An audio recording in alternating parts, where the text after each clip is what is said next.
आणि आता मुंबई पुण्यातल्या टॉप 9 बातम्या बघू। 70,000हून अधिक मुंबईकरांचं नोटाला मतदान, राजकीय पक्षांमधील फूट, नेत्यांचे बंड, सत्तेसाठी जुळलेली अनपेक्षित समीकरणांचा जनतेला बीट।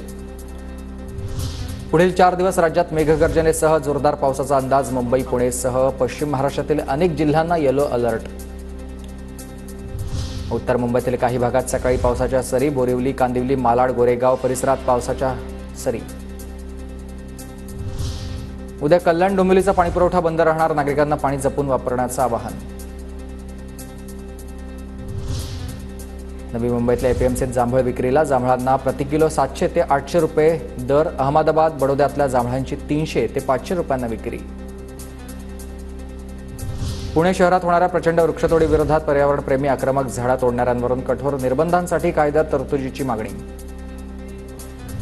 पुण्यात ढगफुटी सदृश पावसाची हजेरी आणि अनेक ठिकाणी रस्त्यावर साचले पाणी, रस्त्यांना नद्यांचं स्वरूप।